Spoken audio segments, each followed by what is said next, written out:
Hello, everyone. I'm Michael Gibson, back to you today. I hope you're all well. We're looking for a decent audience today. Sometimes we have 20 people, sometimes we have 100 and something, sometimes we have 3. Well, let's see if we can get 300 today. Tell your friends and family about us. This is Norm Therapy, Socialization of Abuse. And today I have a special treat for you. I have 3 of our most ranked as well as favorite people in the organization. We have with us the co-founder and global executive director, Kelly Dehn. She's on with us right now. And we have Kim Carpenter. She's the manager of Norm Therapy Department, as well as Nicole Leonard, who is the head of Human Resources. 3 amazing women. They're all in leadership in the organization, the top 3 positions in the organization. And I want to tell you a little bit about each one of them, if I may. Kelly is a Norm Therapy Intake Specialist, Level 7A. That means she's advanced, took the advanced course, as well as she's a Global Executive Director and co-founder of Arrow. She has a plethora of business experience, acumen, and know-how. After 12 years in the for-profit sector and over 6 years in the nonprofit space, she has amassed a wealth of successful, practical, and valuable business insight and experience. Currently managing over 100 staff members globally, she is a strong advocate for abuse care, having personally survived over 18 of the 21 abuses that we champion at Arrow, and has a passion for human rights, women's rights, global employment, and the LGBTQ plus community, the disabled, and the homeless. That's Kelly. Kim Carpenter.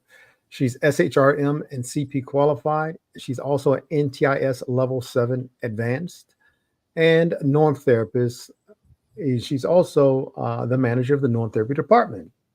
And she's also in one of the few pioneers that are still with the organization of Norm Therapy since the very beginning. She is also a survivor of 11 types of abuses and is passionate about helping victims as they cycle through many of the phases of survivorship on a journey to having more clarity and authenticity. Nicole Leonard, a Norm Therapist, Level 6 Alpha, A advanced as well, and HR hiring manager for Norm Therapy and for Abuse Refuge Org, and has been with Arrow since 2021 and was a part of the second cohort of Norm Therapists in March 22. Nicole holds a bachelor's degree in art therapy and a master's degree in forensic psychology. She has worked previously in an inpatient facility for children and as a behavioral therapist for children with autism before transitioning into human resources and recruiting. Welcome to the panel tonight. My name is Michael Gibson. I'm your host, and I'm also the CEO of Norm Therapy, Inc. And I'm going to start by putting it out there. We do some amazing work over at Norm Therapy, but it couldn't occur without these 3 ladies. Also, Arrow plays a very intricate role in what we do. Abuse Refuge Org is a 501c3 nonprofit. It's registered with the IRS, and it's a public charity. We utilize this public charity to provide free services to the public. This is what we do. And we've been very good at it over the years, where Norm Therapy, Inc. actually undergirds the entirety of Abuse Refuge Org. We are trying to do our best to stay correct in how we treat a nonprofit, and of course doing the right things, especially dealing with all kinds of victims and survivors of abuse. Sometimes the messages get cloudy from one corporation to another, but we try to stay very crystal clear on what we do and how we do it and who we do it for. We'll talk more about that throughout our discussion. But first, I'd like to start off this panel with each one of the ladies taking about a minute to tell you a little bit about themselves that wasn't mentioned in the bio. So Kelly, take a minute and tell us what you want us to know about you. Yeah, so born and raised in great state of Ohio, go Buckeyes, and been here my entire life. Been in the for-profit space for quite a few years, and then found my niche and my passion in nonprofit. And it's been such an amazing, amazing journey that I've been on with Michael ever since. Through the experience of being in the for-profit space, I learned as Michael often says, the good, the bad, and the ugly.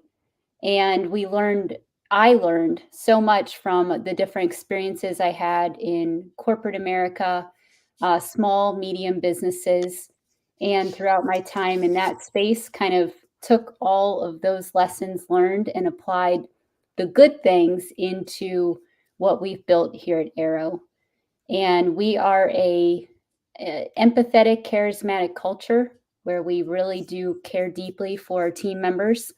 And as Michael has interviewed quite a few of them thus far, a part of our organization, hopefully you feel their hearts and just the passion that we all share for helping victims and survivors of abuse. And now here we are today, 6 years in, and we have so much to look forward to. So yeah, just a long. Thank you, Kelly. Thank you very much. And I'm going to now turn to, of course, Kim Carpenter. She's the manager of Norm Therapy. Tell us a little bit more about you, Kim. Hello, everyone. I've been with Arrow since August of 2021, and it's been quite an amazing experience, to say the least. It's been, I've seen so much growth, not only within the organization, like each month, each year, each day that passes. There's so much growth there, but also in the individuals who have been through our doors, either as a victim and survivor of abuse or as a volunteer to come in and offer their skills and talents to us and what we're building. And if they leave to go find employment or whatever their journey takes them, just to see the growth that they endured, as well as all the volunteers that we have currently with us. So it's been quite a ride, and I look forward to the pathway forward. Wonderful. Thank you, Kim and Kelly. And now over to Nicole. Tell us something about you that I didn't share with the audience. Hi, everyone. Good to see you today. Yes, I'm Nicole. I have been with Arrow since early 2021. Feels like both longer and shorter. Sometimes that always amazes me how long it's been. But like Kim said, there's been so many changes and shifts that have happened over the years that it also feels like an eternity ago. I'm based in Rhode Island and work outside of Arrow as well in human resources and talent acquisition. I have been kind of working my way through the different HR areas of Arrow, from starting as a recruiter to becoming hiring supervisor and eventually manager. And one of the things I think when I was first starting, a lot of people tell us they were just kind of looking for job opportunities or poking around the internet.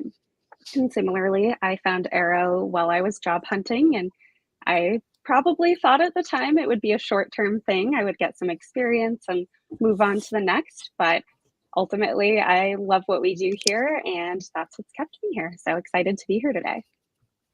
Wonderful. Now these are I guess we're the four horse people of the good apocalypse that's on its way about abuse care. And I know that was a kind of a pun, but we are the head of the organization in both ways, both profit and nonprofit.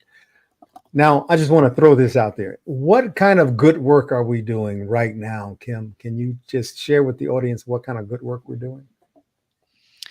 Where to even begin? I think all of the work that we're doing is on such a great path. And it's just, that ultimate goal of helping, if only just one victim and survivor, but we know there's thousands and millions of abuse victims out there that we want to touch on in various industries and organizations. So we've just been building what we're doing and streamlining it and bringing it forward into what we have today, which is a pretty good training program, as well as services for a victim and survivor.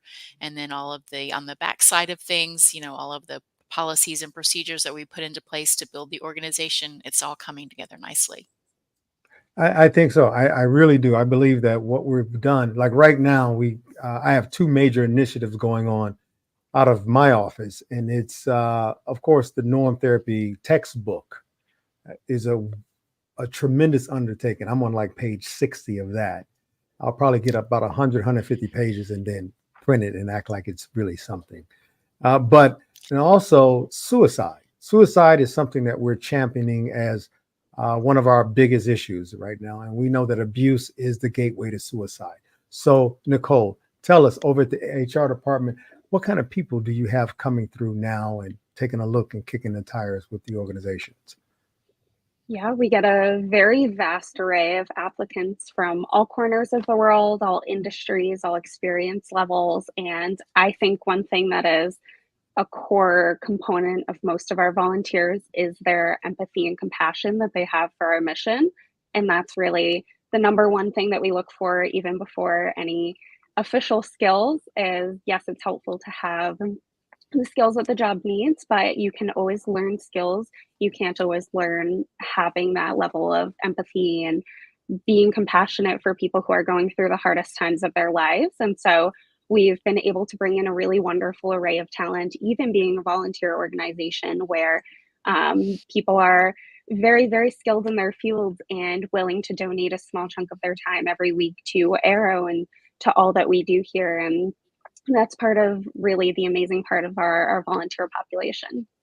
I know we've had up to 250 people and down to now, I think about 100 or so.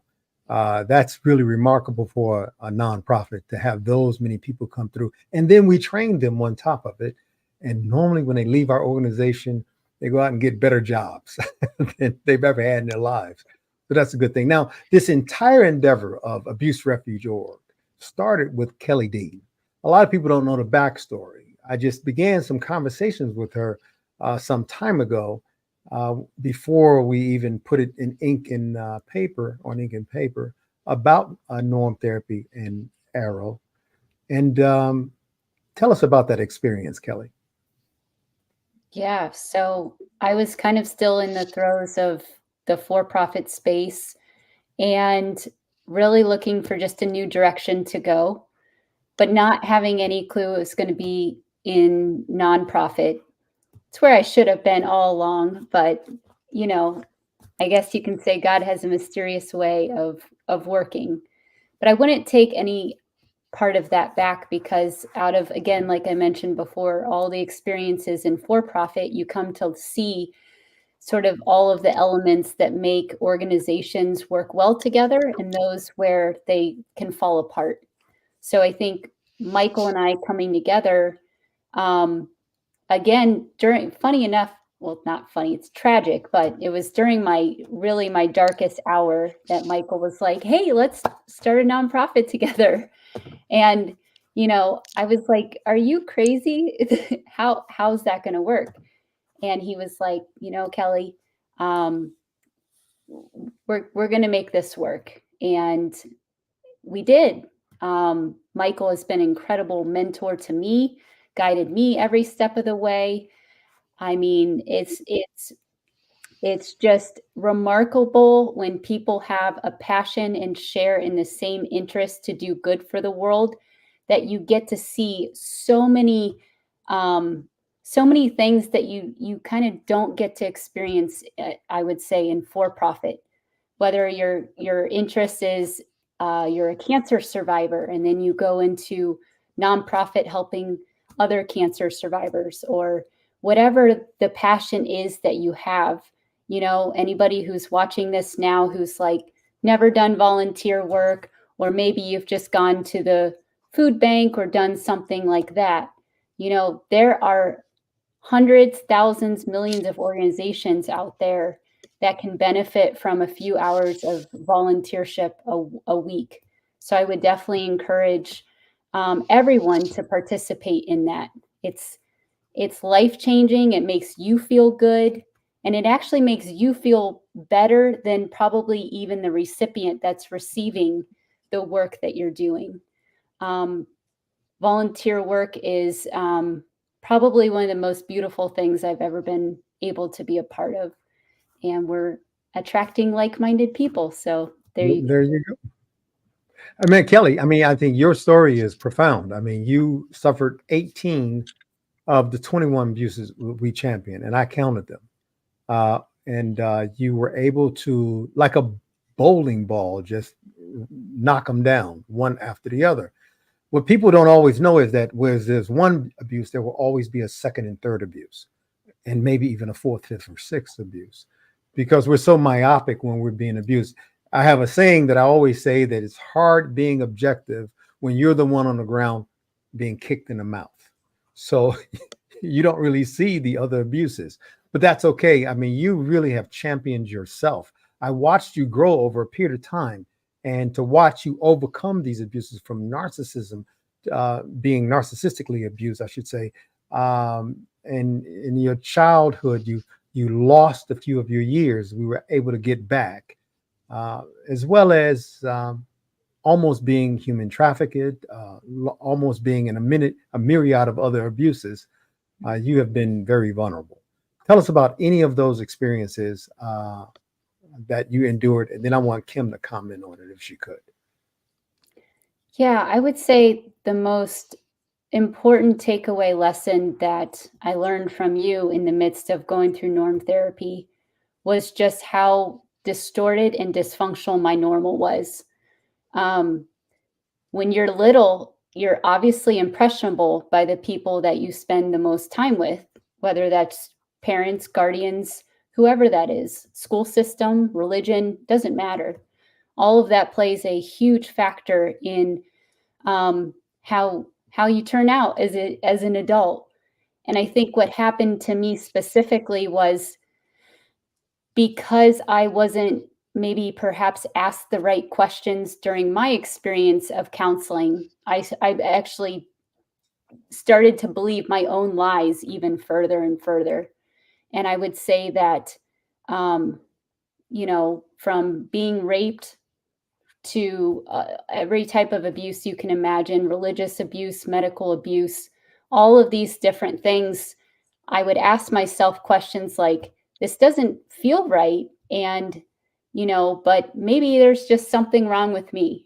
And so you begin to believe that lie, and that lie becomes again part of your normal, where if you're raped once, then being raped regularly doesn't really have even the same effect or impact. So experiencing abuse, and this is one thing I really try to drive home with abuse, is that whether you've had one abuse that's an acute isolated circumstance, that can be just as impactful as chronic abuse that happens over many years.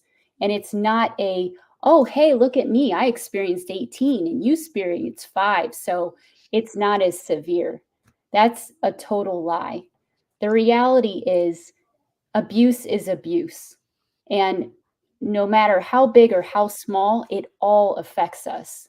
So it's up to us to figure out, and through the right help and the right people that are trained to ask the correct questions, that's when there is an opportunity to look in the mirror and really ask yourself, is this the life that I want for myself? And if Michael asked me that 6 years ago, I was literally about to take my life. I was suicidal. I didn't want to be here anymore. And I didn't even know what direction was up, because literally that is how dysfunctional and warped it became. So, and I'm sorry. Go ahead. I want to hear that. We had a lag, but go ahead. I thought you were finished, but keep going. the last thing I was just going to say is, for those of you watching, if you've gone to counseling and maybe you've had a similar experience like I did, where you go into that session, and every week you talk about everything that's wrong with everyone else, taking no accountability for what you're doing, where you are maybe perhaps contributing to the abuse, because abuse is very complicated, and it's multifaceted. So anybody that tells you, oh, it's not a big deal, or they write it off, that's not the right person you should be talking to.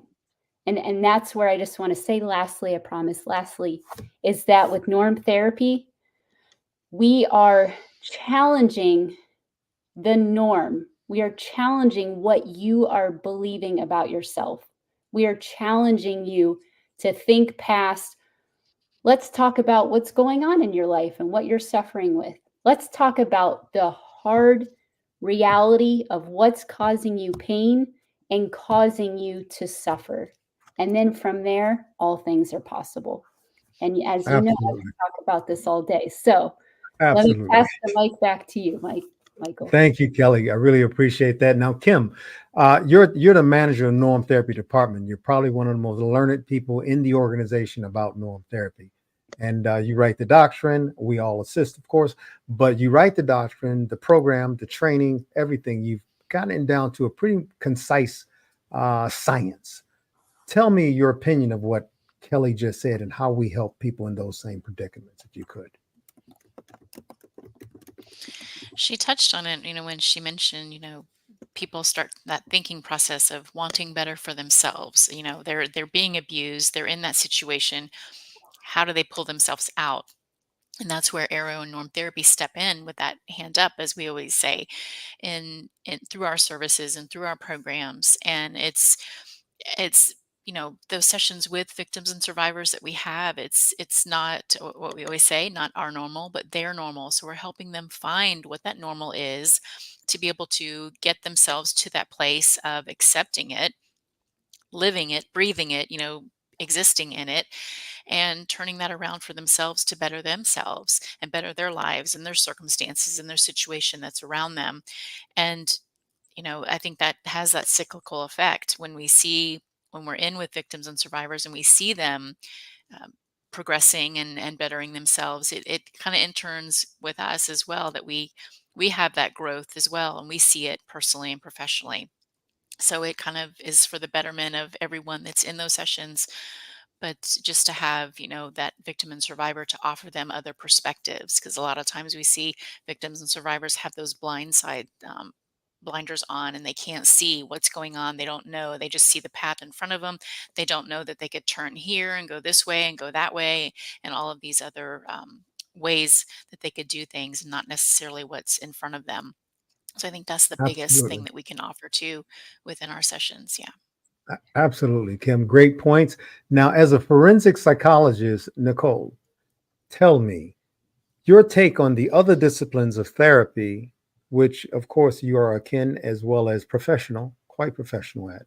But as a forensic psychologist, as a person who worked with the autistic and also worked with children, tell me what's your take on norm therapy, insofar as those types of disciplines are concerned, and how we work with them, or supplanting, or even augmenting. I think there's definitely something that I've come to learn. There's a different type of therapy for everything, and in the best way. Some people, maybe norm therapy is the best route. Some people, maybe a traditional therapy is the best route. But oftentimes, it can be lumped together as one. People think, I tried therapy, it didn't work, I'm done with it. And I think that's where a lot of people can go wrong, where they might get stuck in that circumstance of, this the one thing didn't work, rather than perhaps thinking, let me go seek out other alternate therapies. And I think that's one thing that norm therapy really supplements well, is it's very focused on, as we say, not just mental health care, but abuse care. And they are different, which is something that you don't really see often in other therapies, is a focus on the idea that you're being abused doesn't mean that you're mentally defective or struggling from a mental illness. You absolutely can have both of those together. But sometimes the issue is simply that you're in an abusive situation. And by having norm therapy, that could help that person immensely. Or perhaps they need a combination of norm therapy and traditional counseling, or any other number of therapies, to be able to learn to cope with those issues. Thank you, Nicole. Now I'm going to ask Kelly this question because she once said, I think she's famous for saying that she has this sign on her back or on her forehead that says, "Narcissist, please come and date me." One of our audience members says, "How easy is it to get out of an abusive relationship?" Oh my You got gosh. 1 minute. Yeah, it's not easy at all. It oftentimes I stayed in more than I can count, much longer, 3 years in a lot of times. And the cycle of abuse would occur over and over and over again. They say on average, I think it's like 6 or 7 times you can leave. You try to leave an abusive relationship before you are successful. And I think it depends on quite a few variables that it's hard to answer in 1 minute. But what the short answer is, with the most important thing about norm therapy is clarity, assessment, and truth. Those are the 3 tenets of norm therapy that Michael created. Clarity is you have to understand and get clarity on the particular relationship that you find yourself in. Assessing is both us assessing that circumstance and you assessing it. And then truth is getting to the gut wrenching truth of what's actually happening. And that's where I think is kind of the missing mark, and where I had personally, and I've seen so many of our other patients, victims, survivors that have gone through norm therapy, they have these tremendous aha moments where they are like, oh my gosh, nobody taught me this. Why did I not know this? And so a lot of what we're teaching are life skills. We're challenging the status quo. We're not having you just come to us and say, hey, tell me about your life for an hour so I can co-sign more of the same. We're actually going, no, last week you told us this, and this week you told us that. So let's get clarity on what the truth is. So we're calling out that deception that sometimes we don't even know that we're doing. So that's a great question with not a one size fits all response. But if you'd like to have a longer conversation to strictly travel, we can certainly do that. Okay. Well, I'll also say this, and this is very important. Getting to any root cause of any problem, you first have to look at the good, the bad, and the ugly. And oftentimes people, they only look at the good and bad of anything. They get into a car accident, they look at the good, hey, I'm still alive. The bad, oh, my car's messed up and it'll be in the shop for 2 weeks. The ugly, well, you killed 3 people in the other car. People oftentimes lose perspective on the ugly because it's hard to face. It's hard to deal with, discern, or bring it into your life and try to make sense of it and catalog it somewhere in your soul. Very difficult.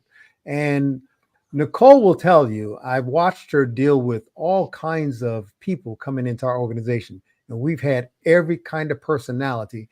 And sometimes you have to ask those hard questions during the interview to see if they really have the mental and the mental faculty to be a part of what we do.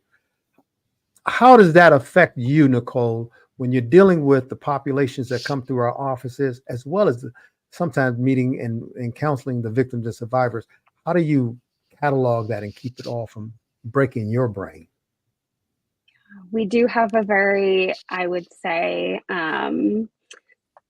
special type of population of people that come through the interview process. And we're told often that we have a very unique interview process. It's more like a conversation, even though we are gaining all of the typical, perhaps interview type questions. It's much more about who is this person than what is their experience with the workforce. And sometimes we get people that are emotional and share very, very personal things about ways they've been abused or troubles that they've gone through right in the interview. And it could be someone that you met 5 minutes ago for the first time that is opening up to you and sharing things they've never shared with anybody else. And I think that's also a sentiment to how we do things at Arrow and the way that we are open about communication and making people feel comfortable in that way. At the same time, it can also be very challenging. You have people who might come into either the interview process or even coming and being part of the organization that as they're going through onboarding or different trainings, they get very overwhelmed because it really hits a trigger at home for them of things that they experienced and their different types of abuses. And it is twofold. There's some people who say this is too much and I'm not ready for this at this time. I need to take a step back. And there's other people that say, this is what's helping me hold on. And I'm learning a lot about my own situation, even by working in a department that's not directly tied to norm therapy. And I think that that's a big part of being able to discern the types of people who are coming into the organization and might also benefit from our services at the same time that they're assisting us with our mission. That is absolutely correct. Now, we oftentimes say at Norm Therapy and Arrow, we say that you have to teach people how to treat you. This is the biggest problem with abuse. People take it until they explode or try to commit suicide or try to leave the relationship or try to extricate themselves from that hell. What do we mean by that when we say we have to teach people how to treat us, Kim? Well, you have to make those changes internally with yourself. And I think one of the things that we talk about throughout training, there's several important aspects of it, but also that we're teaching situational awareness, teaching self-awareness, teaching conflict negotiation, communication, a lot of skills in addition to our norm therapy techniques that help the individual personally, not just who's going through the training, but also as they become a norm therapist in teaching and working with a victim and survivor. Because you have to make those changes within yourself before you can, expect to see any changes going on to your circumstances or those around you. Because we all know we can't change anybody but ourselves. And to take that first step into recognizing that within yourself and, wanting better for yourself and wanting more in your relationships and in the connections that you have, it's seeing that internally. You made a great point, Kim. I tell you, when you're teaching someone how to treat you, it will always have to do with you looking at them in a way that they don't matter to who you become next. Who you become next as the victim or the survivor is most important than anything else. And I think that people lose perspective on getting better in abusive circumstances because they don't look at themselves. And you have to change you. Once you change, once you make those necessary steps in order to advance yourself beyond that abuse and put yourself or juxtapose yourself next to who you used to be and who you are now, then you're working with something. And whomever's around you, the narcissist, the sociopath, the denigrator, the person who tries to emasculate, or because men and women are both abusers, it doesn't matter, because once you change you, they have to by default change themselves in order to stay in your stead, to be around you anymore, to adjust to who you've become, because they no longer have that effect on you that they used to have. Wouldn't you say so, Nicole, that effect, when a person loses that effect, then they feel impotent, maybe like they can no longer get their narcissistic fix from hurting someone?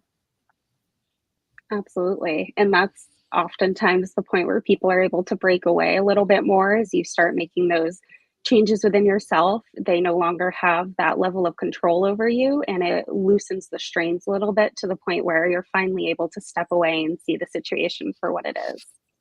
You will never be able to change anyone on the planet. It doesn't matter. You can try all you want. No one will ever change.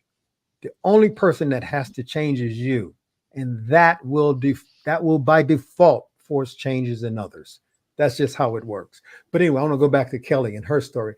I remember Kelly was hospitalized, and she was undergoing something that a lot of you don't even know about: medical abuse. Sometimes people take it upon themselves to take, liberties with your health. And can you share a little bit about that story, Kelly? Yeah, so I had gone to an alternative health specialist, and one of the employees there had prescribed me quite a few different things.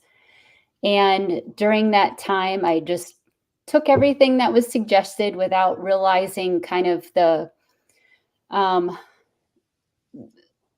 basically it was way too many supplements. And I didn't know that one of them was actually a blood thinner. And I ended up having golf ball size fibroids that no one, after going to multiple gynecologists and doctors, nobody ran the right tests. and I was unable to get the care that I needed. And so I ended up taking basically all of these things that were causing me an extraordinary amount of pain.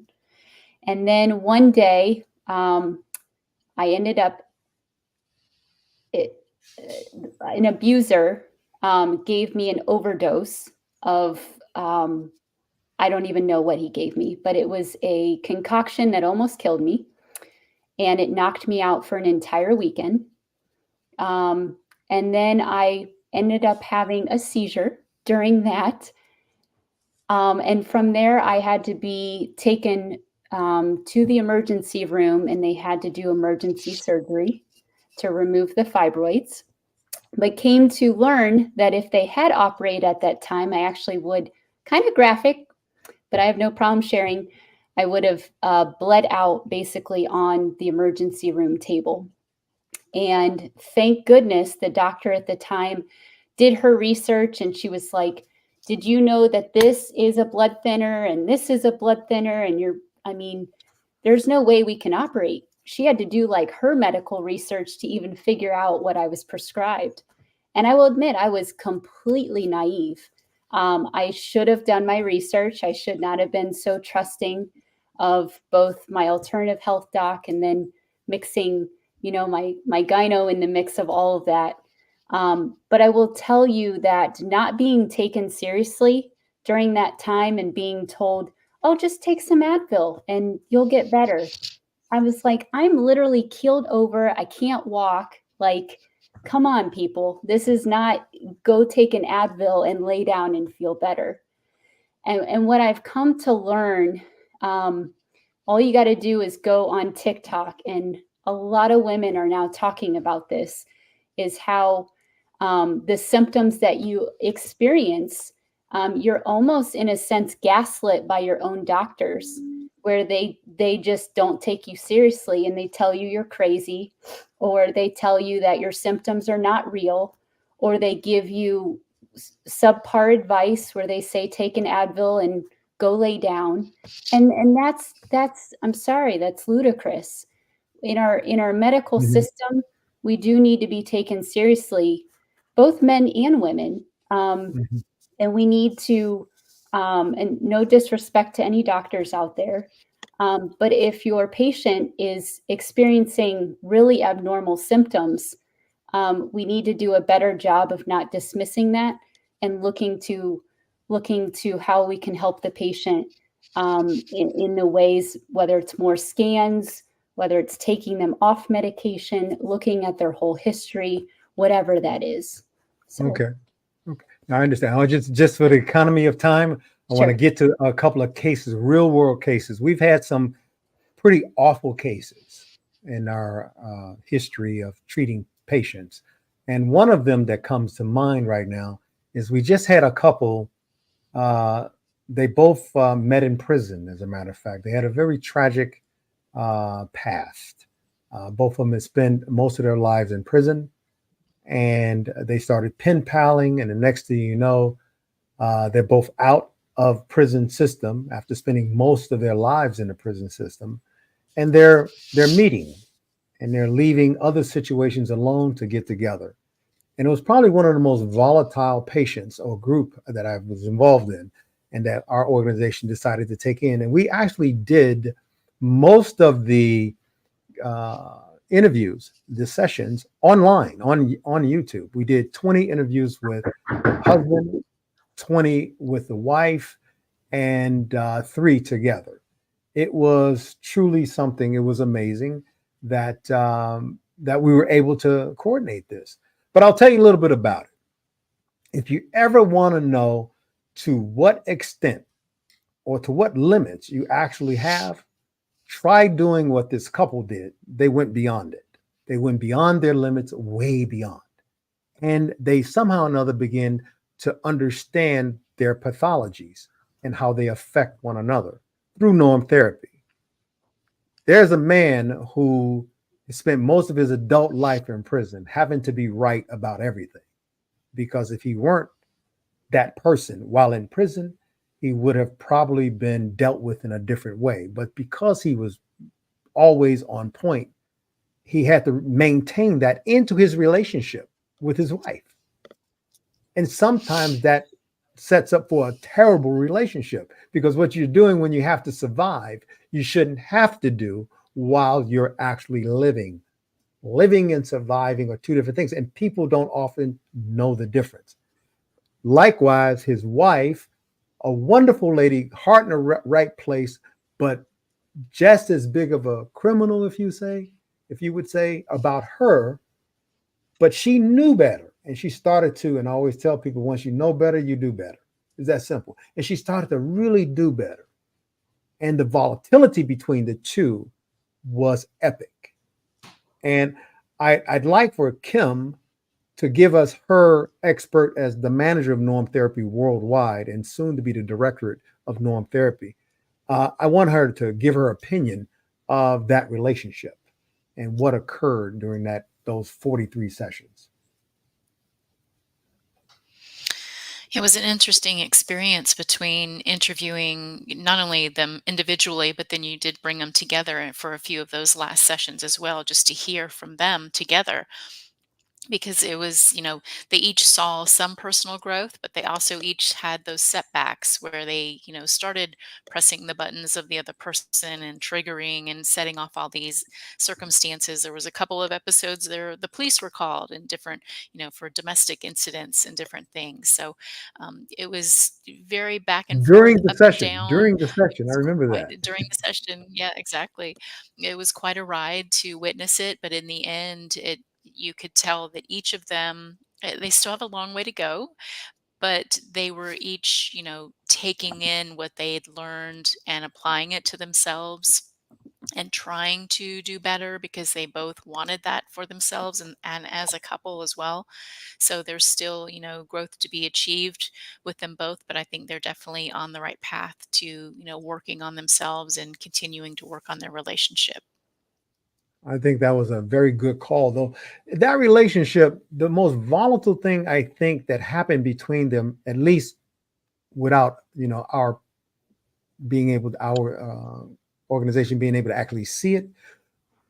We knew it was going on. I think there was some physical violence going on there, but mostly it was verbal. They talked to each other like they were, sailors, two sailors talking to one another, and they never gave each other a chance to speak because one wouldn't listen, the other one would talk, the other one wouldn't listen, the other one would talk. So they never really got the communication. But towards the end, they started to see its value. I'm going to be checking back in on them over the next couple of weeks just to let everybody know and maybe have an online session to see how things have gone to culminate that. But if you get a chance to go to our YouTube channel at Norm Therapy and the different other channels is pretty much at Norm Therapy or at Abuse Refuge Org or the other names, you can just find them on our websites. If you do get a chance to check it out, just watch an episode or two and it will surprise you the types of results that we got from the people. We always say we don't really counsel people. We actually teach them. As a matter of fact, at the end of norm therapy training, we have this thing called MOT, Methods of Teaching and Training. All of our norm therapists are taught how to teach. And so we teach them how to teach. So when they in a session, we teach people how to fish. So when you say it's easier to teach a man how to fish than to give him fish, and it's better for him. Well, a lot of times people don't know how to teach someone how to fish. So we teach our norm therapists that. Plus we have a part of our training having to do with detection or deception detection. And detecting deception is very difficult. So we teach our norm therapists how to look at someone and find out about the lies. Because the first person that walks up to you and says, with that black eye, the bloody nose, and the cracked tooth, she says, he beats me because he loves me.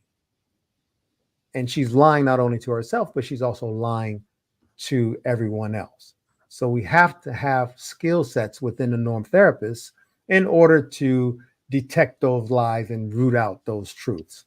So Nicole, how is that working for us? It's definitely a process and a different process for each victim and survivor that we talk to. For some people, it can be much more straightforward and much quicker of a process. They just kind of need a little bit of guidance, and then they're able to kind of pull up their bootstraps and find their way. But for other people, it's like untangling a ball of yarn that's been tangled for 20 years and trying to find the end of the yarn and pulling, and trying to unknot it every step of the way. It's a very complicated process. Sometimes you have to create some backtrack a little bit, maybe create some new knots to be able to undo the old ones and really get a straight, flat, clean surface that you can then continue to build on using those resources and those coping mechanisms that they've learned along the way. I was hoping that I'd figured this out before we got on today, but I was just hoping that I got the presentation button down pat, because there's a couple of portions of interviews that I would like to bring on our next panel, that we show the audience what a norm therapy session looks like and how we sit back and we discern it as a panel oftentimes, or as the overwatch and the actual norm therapist. We sit down and we dissect it. We look at every possible angle to getting towards that truth or getting towards that remedy. Remember, we're not here to cure anybody. That's not what we do. But we do provide you the tools to help yourself become free of that abuse and help cure yourself.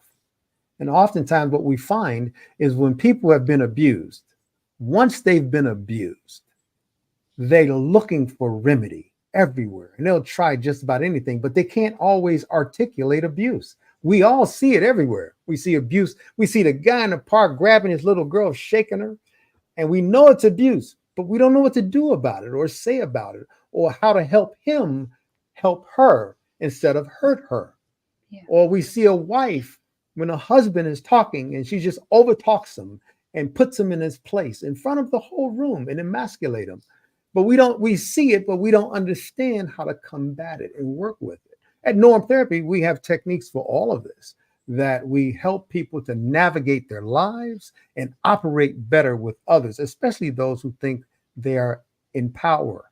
Because remember, and then I'll go back over to Kim here, and that is, remember, every relationship you have in life, it doesn't matter, with your grocer, with your boss, with your wife, your husband, your kids, your teacher, it does not matter the relationship. Every relationship in the entire world is nothing but an exchange of power. That's all it is. You give people your power, they give you some power, and you begin to operate with the exchanges of power, oftentimes moving back and forth. And sometimes it's 60, and sometimes it's 40, and sometimes it's 59, and sometimes it's 41. But I can guarantee you that it's never 50-50. It'll never be 50-50. And that's what we know at Norm Therapy. People are oftentimes looking for equanimity or equality in a relationship, and it doesn't matter relationship. It will always be an imbalance. And you, as a victim or survivor recovering, you have to recognize that and learn how to put yourself in a place where you're having more power or less and getting comfortable with that. And we teach victims and survivors how to do this as well through various techniques that I've developed over the past 3 decades. Anyway, I can say blah, blah, blah, like Kelly just said. She said, we could talk about this all day.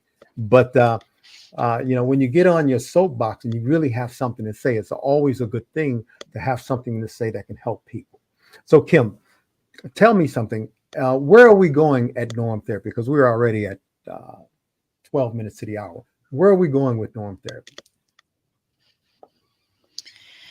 Well, first off, we're taking our training program into accreditation. So we're turning it into something that, someone can have that certification or that degree and walk away and provide the services under our umbrella. And also, with the victims and survivors, we're global. So we reach everyone internationally on that level and have norm therapists available around the clock, essentially in every parts of the world, to be able to accommodate those services and welcome in individuals. We've expanded on our training program, so it's ever growing, and we're turning it into something more than it was. And it was pretty pretty great in the first place, but expanding upon that to offer those services and have that as a continual education and training the norm therapist and keeping them having that, like you see on my name, the SHRM, there's things that you have to do to continue earning that certification and maintain that level. And we're implementing the similar things within norm therapy that people have to have that continual training so they're aware of the 21 types of abuse, and then that list is ever growing as well. So it's just, once we build something, and then we build something greater, and we build something greater, and we just keep climbing that mountain and taking on the world essentially. We have 10 minutes left. If you have any questions for us, go ahead and write them in chat, and we'll start to field those questions. It's okay. We have a lot to say. We're trying to stay as, I don't want to say generic and or anything as bland as that, but we're trying not to overwhelm people with so much, because there's a lot to know about abuse. People didn't always think. We've had people come into the course or come into our organization and say, I've never experienced abuse in my life. After speaking with us for an hour or two, they're like, well, I didn't know that was an abuse. I didn't know financial abuse was an abuse. I didn't know that. I didn't know that that was narcissism. It was just everybody was like that around me. These are the kinds of things we hear all the time. And people don't know most of the time that they've been abused. They have no idea because they've normalized it. They have been conditioned over a period of time to normalize the abuse and to accept that abuse, because it's impossible to lie to yourself. It's impossible. But through conditioning, you begin to want to believe the lies because it's more comfortable that you do. Yeah. It's easier to live with. Nicole, give us your take on that concept of lying to yourself. It's something that can be hard to admit to for people because you don't realize you're doing it. I don't think anyone ever goes into such a situation and says, I'm going to lie to myself and make myself believe it. But it really is a situation of hindsight is 20/20. And looking back, you may be able to pick apart, here's exactly where things started to go wrong, or here's where I really started to internalize the things I was being told and really believe them. But in the moment, it happens so slowly. It sounds like a fast process, but when it's happening at a snail's pace is when you start overlooking things, and slowly it starts to infiltrate how your brain works. You start to believe those things. So instead of having an abuser in your ear saying, you can't do this without me, you start telling yourself, I can't do this without them. And that transition happens so drawn out over time that you don't even realize you're lying to yourself. And sometimes it can take someone else recognizing that and saying, why can't you do it yourself? What evidence do you have to prove that? And let's dissect it and look at it. And you start to realize, okay, maybe I can do this without this other person. So it's definitely a very extensive process. It truly is. Kelly, in your darkest moment, I remember several times you wanting to kill yourself since knowing you, and getting you through those first years of therapy. Really, the first year of therapy was very difficult. It was very, hell. very difficult. Let's just call it what it was. It was pure hell. You know, when wanting to kill yourself, people don't always understand that abuse is the pathway to suicide. Self-abuse mostly, that's the most ubiquitous and pervasive abuse of all, is self-abuse. Because we tend to believe people when they tell us we're pieces of shit. That we tend to believe people when they kick us so hard we bleed. We tend to believe them when they beat on us and spit on us and treat us like dirt. We begin to believe that we're worthless and that we deserve what we're getting. Because I remember that people-pleasing person Kelly was. You know, there's a difference between people pleasers and people who please people. A big difference. A people pleaser is a person, and you'll always be able to tell the difference. There's a person out there who will please you to the point of their own detriment. They will hurt themselves and they will be in pain while they do it. And it will get 0 to no or less than 0 appreciation for their actions. And the person who's giving away that pleasing knows it and sees it, but that's all they know and that's all they see. Now, a person who likes to please people, just a night, yeah, hey, give me your coat. Don't worry, I'll make you a cup of coffee. Blah, blah, this, blah, blah, that. That person is just a nice person, but they will not do it to the point of their own detriment. You can always tell. Look at their faces, look at their countenance, pay attention, be situationally aware and be self-aware. And you'll see the difference between the people pleasing. And when you do see people pleasing, 100% there are abuses behind it. 100%. And we'll talk about that in our future panels, but I want you to know that. So Kelly, were you a people pleaser? Such a rhetorical question. 1,000,000 bazillion %. Yes. I was the person at the party that wanted to please every person there. I was the person taking food, offering food, doing the dishes. I was the guest. You would have thought I was hosting and I was the one in the kitchen, oh, let me clear. But I also have, a background in serving since my mom owns a catering company. So I think that's also part of in my DNA. I'm a workaholic. But yes, I think a lot of people do not realize when they're being abused that how normal it is for them to go to these extremes of people pleasing, that, as Michael mentioned, even at like something as simple as an event, or the amount of energy. I remember, funny story real quick. Michael was talking about, it was like 3 of my friends' birthdays. They all celebrate in the same month. And for me, like, birthdays are a big deal. I really try to make people feel special on their birthday, because I know what it's like when no one wishes you a happy birthday. And you're like, gosh, like, this is the day I was brought into the world. Like, somebody say something.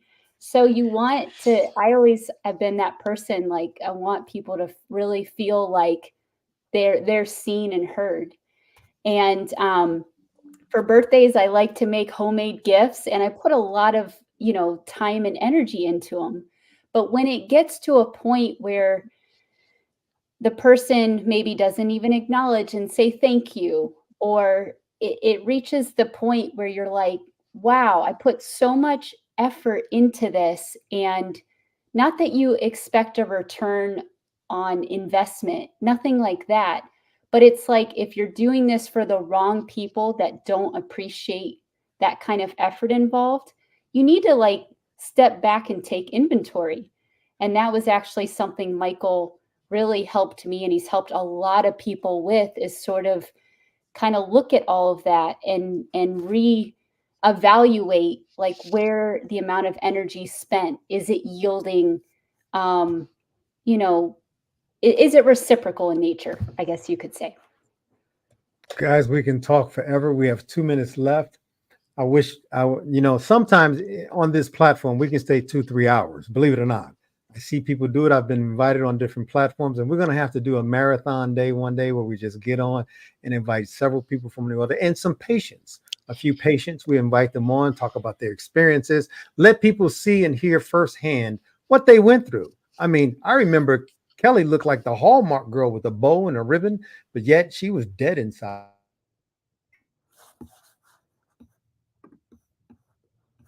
I think Michael's frozen. Oh, yeah. Like the face that it's frozen on. Yeah. No,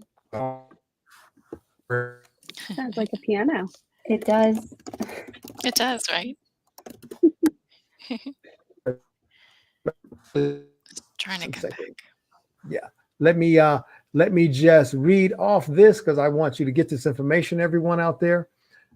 If you've enjoyed and got something out of today's live podcast with Kelly Dehn, Kim Carpenter, and Nicole Leonard, as well as myself,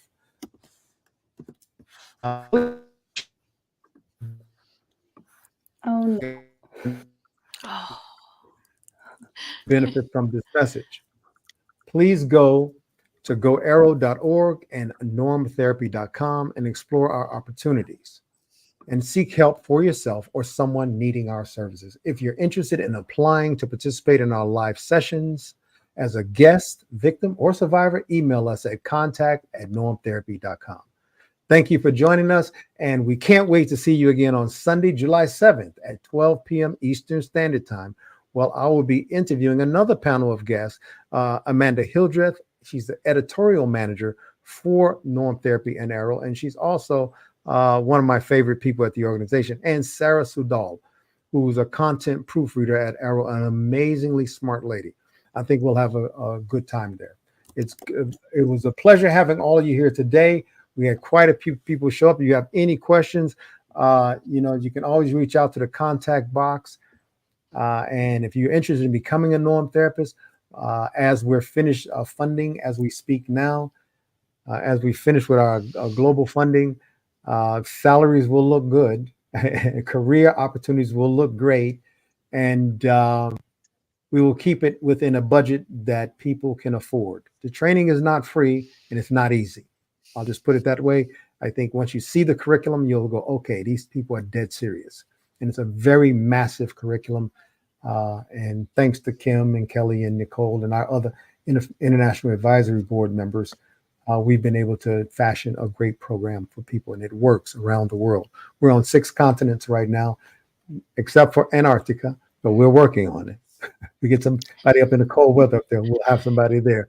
And we've been doing this for 6 years, and I've been building this for the past 30 years or more. So this is a dream come true, so to speak, and we're actually helping people, and we see the difference. We watch them grow. We watch them change their lives from someone suffering in one part of the world to the point they wanted to kill themselves. And then all of a sudden, they're in another part of the world and they're actually saved. And they now have a new job, a new career, a new life, a new lease on life, a new person. Now, instead of a facade, they have an alter ego they've created for themselves to operate in the world. So we can talk about that ad infinitum. But I've had a great time tonight, and I can keep talking. But Kelly and Kim and Nicole are the backbone of our organization, along with quite a few others. I mean, we do have almost 100 people on staff, and all of them in the nonprofit are all volunteers, and they've been with us most of the time for years. So we're doing something right. They oftentimes say that we're the best organization they've ever worked for in their life, and they've been all over the world. And they've never been in an environment where we care, we like the people, they like us, and they have a voice. And not only do we give them that voice, we give them the autonomy, the authority, and the responsibility to be great at our organization. So no one's looking over your shoulders, in other words. So I look forward to seeing you guys. You see everybody nodding their heads because this is the way we operate. And we have a fantastic crew. If you want to get to know us, join our organization, become a Norm therapist. It is not easy. So don't look for an easy time. Look for a good time. Look for an educated time. Look for a lot of different times, but not easy. Thank you very much. I'm Michael Gibson, the creator of Norm Therapy. I'm the CEO of both Arrow, as well as the CEO of Norm Therapy, Inc. And we have the leadership here, and they're all being promoted here shortly after funding, so we can make room for other people to be in their position. So if you're looking for something to do and you're good at what you do, you're a smart person, you have a little bit of wisdom and some experience, we'll be more than happy to interview and talk with you, get with Nicole, and we'll look forward to seeing you on board. Thank you very much. Ladies, it's been wonderful.